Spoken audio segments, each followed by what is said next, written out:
Yeah, you're kind of like showing them like, oh, he really smacked his wife across the face. Like he came home feeling a type of way and decided, oh, I'm gonna smack her, and like that's not what someone should do, right? And by just taking the changes in the way you say those things, those extra few words, those extra ways of conveying like emotion, right? It goes from like, oh, he smacked his wife after he came home from work, which is bad.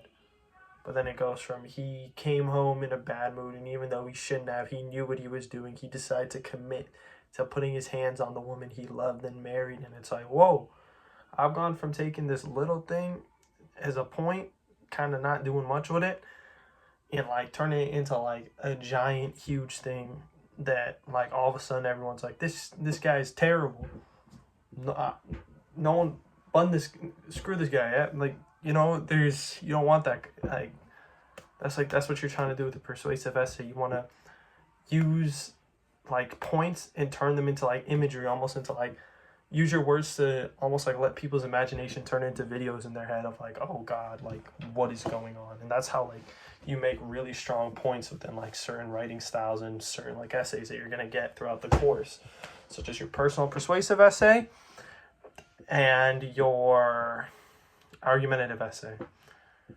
Now, for the final touch on writing, I'm going to say this from personal experience. Please do not chat GPT your assignments, because you will be caught. There's no real way of getting around it, because eventually it's going to come back to get you. Because let's say you do get away with an assignment using chat GPT, like you're going to have an in-class writing thing on a piece of paper, writing assessment, and he's gonna see like this guy can't write like anything as good quality as he has like the past couple times. And Mr. Berman's gonna check your edit history, and he's just gonna see it all appeared out of nowhere, and it's gonna be like, okay, like this was obviously made like within 5 minutes straight out of ChatGPT. Not to mention the wording's really bad, so stay away from it. If you're gonna use it smartly, in the sense of don't cheat. Use it to help you think of ways to start paragraphs.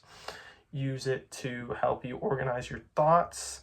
Maybe find a source or two to support what you're writing, but don't use it to write your work for you.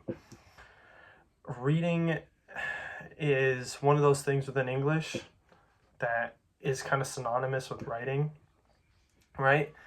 But reading, especially like once you've hit like grade 12 now, you should almost kind of turn to analyzing. You should like break things down and really look at it to find points to support whatever like you're reading something for. Because you're not reading anything for no reason, right? Like this isn't like a course where you're just going to be doing something just to do it. Like you're building skills to use going forward, right? For example, like I'm not reading, for example, my ISU book. Yeah. And this is a warning to any student that may be watching this in the future, and a reminder to Mr. Berman to not let another student pick this. Do not choose The Sympathizer by Viet Thanh Nguyen. That book is not worth the headache. You may think there's a lot of points in it and a lot of like plot and everything to comb over and like emotional well-being. Don't do it to yourself. The book reads terrible.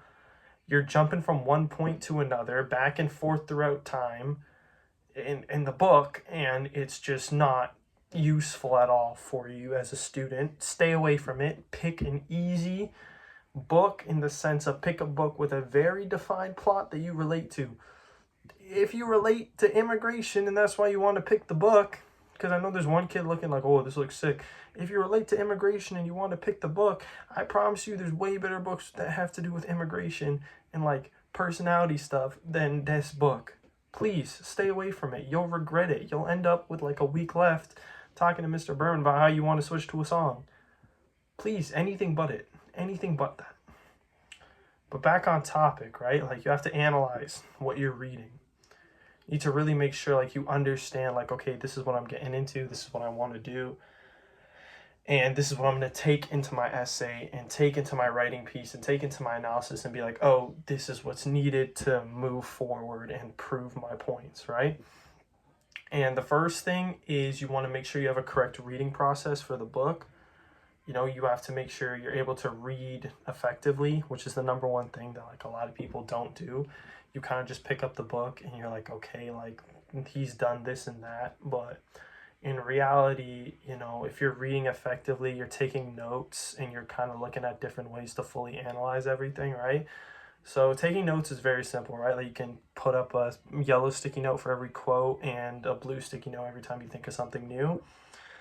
But the real hard stuff starts to come in with like strategies of how to piece everything together. So you're starting to now like remember quotes. You're starting to link quotes together. So a strategy, once you start to realize like certain quotes are connecting, for example, in my case, is I started to like put them down together on like a little piece of paper, and it would just all connect all these quotes.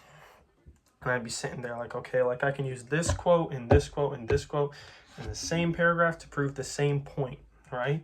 So I've taken 1, 2, 3 quotes, put them into one paragraph for one point, and I've already gotten like a quarter of my essay done. Sorry about the breathing, by the way. I have like a really bad like septum thing. I like busted my nose a lot. It's the whole thing. But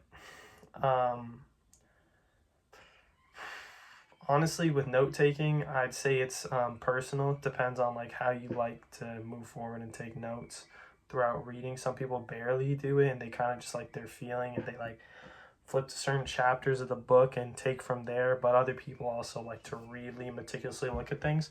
Depends on you, you know, depends on how you really like certain things. And this is something that's really important within any book you choose and with any topic, especially with reading. When you're reading a book, the easiest way to get a better grade in English is to pick a book that you can relate to with your personal life.